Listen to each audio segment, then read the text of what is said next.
Welcome to Suryas TV. Good evening news. అమరావతిపై YCP నేత కేతిరెడ్డి వెంకటరామరెడ్డి సంచలన వ్యాఖ్యలు చేశారు.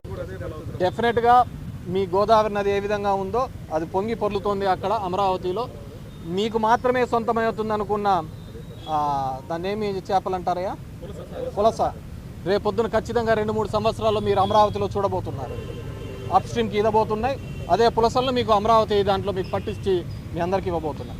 అది ఎట్లా తయారైందంటే జెండా ఎగరేసిన వాళ్ళే దేశభక్తులని ఇప్పుడు ఆ విధంగా ఉన్నారు. ఇప్పుడు ఈ కూటమి దానిలో ఏ విధంగా ఉందంటే కూటమికి జై జై అంటే దేశభక్తులు, కూటమిని కన్నా ప్రశ్నిస్తే దేశద్రోహుల్లాగా నిలబడుతున్నారు. దేశభక్తి అనేది జెండా ఎగరేస్తేనో లేకుంటే దాని మీద ఆ రోజు చాక్లెట్లు పంచుతూనే ఉండదు. ఈ దేశం యొక్క సమగ్రతకు ఇక్కడున్న దానిలో ఐక్యంగా పోరాడినప్పుడే ఉంటుంది. ఈరోజు దేశభక్తి ప్రజాస్వామ్యం గురించి మాట్లాడుతున్న వీళ్ళు కోర్టు ఆర్డర్ని ఎందుకు ఇంప్లిమెంట్ చేయడం లేదు, మాట్లాడే వాళ్ళందరూ ఆలోచించుకోవాలి.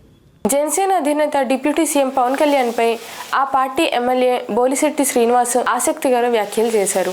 అప్పుడు ఇవాళ పవన్ కళ్యాణ్ గారు వంగవీటి మోహన్ రంగ గారు చూసుకుని అందరూ కూడా ఇవాళ ఆయన ఆదరించారు పవన్ కళ్యాణ్ గారిని. ఎందుకంటే ఆ మరో పవన్ కళ్యాణ్, మరో వంగవీటి రంగగా మరి ఇక్కడ జనం అందరూ కూడా ఆరాధించి మొన్న ఎలక్షన్లో మీ అందరూ గెలవడానికి కానీ మరి అందరూ కూడా మీరందరూ ఓట్లు వేయడానికి కానీ కారణం వంగవీటి మోహన్ రంగా గారు ఆ రోజు చేసిన భేదం.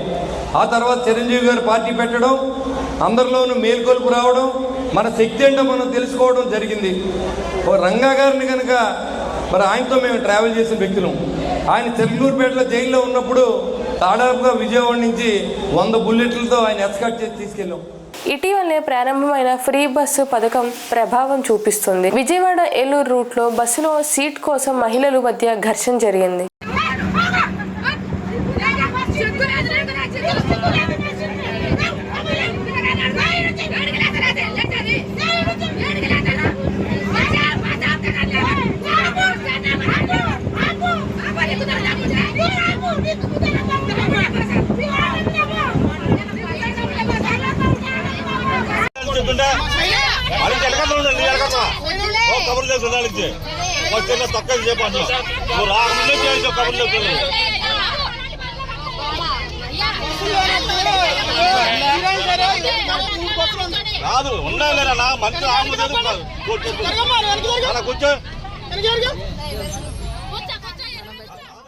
అనంతపురం జిల్లా తాడేపల్లిలో బయలుదేరిన వైసీపీ నేత మాజీ ఎమ్మెల్యే కేతిరెడ్డి పెద్దిరెడ్డిని సోమవారం నారాయణరెడ్డిపల్లిలో పోలీసులు అడ్డుకున్న సంగతి తెలిసిందే. 5 ఏళ్ళు బహిష్కరణ. ఏమే నువ్వు ఏందో మాట్లాడతావు పొద్దున. నాకు ఆర్డర్ వచ్చింది, కోర్టులో ఆర్డర్ వచ్చింది, కోర్టులో ఆర్డర్ వచ్చిందని. హైకోర్ట్ ఆఫ్ ఆంధ్రప్రదేశ్ అమరావతి వాడిని ఊరికి పిలుచుకురాండి అని వచ్చింది. చూస్తారా, అమరావతిది హైకోర్టు. ఏమి ఆర్డర్ వస్తే తీసుకుపోయి ఎస్పీ గారికి ఇచ్చినాం. ఎల్లో లైన్లో వేసినాం. చూడు ఏమొచ్చింది ఆ బొద్దు. మరి ఆ బొద్దు పంపినది పోలీసు వాళ్ళు. అంటే మీ కలసందర్లో మెలిగినారా పోలీసు వాళ్ళ? ఇవన్నీ ఆర్డర్లే. లాస్ట్కి ఆడిపోయినాము. ప్రెసిడెంట్ ఆఫ్ ఇండియా కూడా పోయినాం. సుప్రీంకోర్టుకి పోతే ఏమనింది, go back to high court, go back to high court. ఆడ మళ్ళీ పర్మిషన్ తీసుకోండి అన్నారు. మరి ఆ బదులు పోలీసులు మీ చెప్పు చేతుల్లో ఉన్నారు పోలీసు వాళ్ళు. ఏమే ఎక్కడికి పోయినాం? ప్రెసిడెంట్ ఆఫ్ ఇండియా పోతే ఆయమ్మ ఎస్పీకి రాస్తుంది, ఆయన ఇదేదో చూసి సెటిల్ చేసి ఆ అబ్బాయిని ఇంటికి పంపిండని. నువ్వు ఇప్పుడు ఎన్నిసార్లు పోయినావు కోర్టుకి? కోర్టు మాకు రిలీఫ్ ఇచ్చింది. లా అండ్ ఆర్డర్ అనేది ఒకటి ఉంది. కోర్టులో రిలీఫ్ ఇచ్చినా, కోర్టులో అన్ని ఆర్డర్లు ఇచ్చినా లా అండ్ ఆర్డర్ అంటారు. ఈ పొద్దు లా అండ్ ఆర్డర్ నీకును తాడిపత్రి ప్రజలకి. లాస్ట్కి ఆడోళ్ళు కూడా నిన్ను వదిలిపెట్టలేదు. ఎందుకు మీ వంట ఆర్డర్లు, కోర్టు ఆర్డర్లు అన్ని కోర్టు ఆర్డర్లు. కూటమి ప్రభుత్వం అన్యాయంగా పింఛన్లు కోత విధించిందని దివ్యాంగులు ధర్నాకు దిగారు.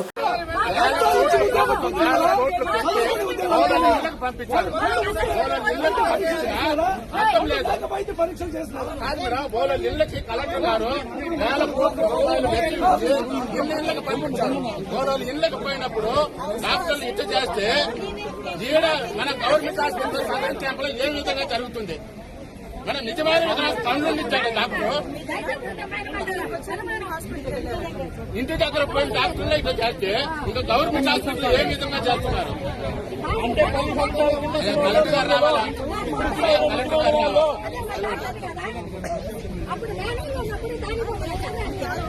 లేదు మేడం, 10 సంవత్సరాల కింద పిల్లలు దొంగలు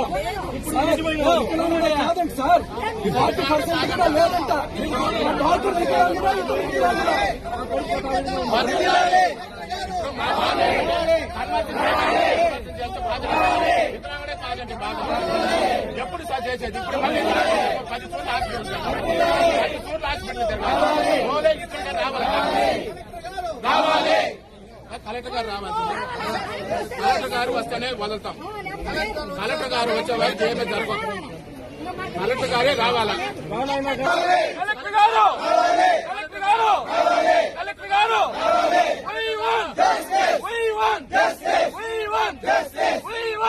కలెక్టర్ గారు కలెక్టర్ గారు కలెక్టర్ గారు సంబంధిత డాక్టర్ని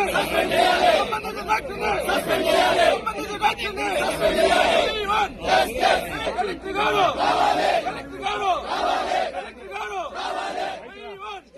విజయవాడలో అనధికారంగా చిట్టీలు నిర్వహిస్తూ నిర్వాహకులపై కఠిన చర్యలు తీసుకుంటామని పోలీస్ కమిషనర్ రాజశేఖర్ బాబు హెచ్చరించారు.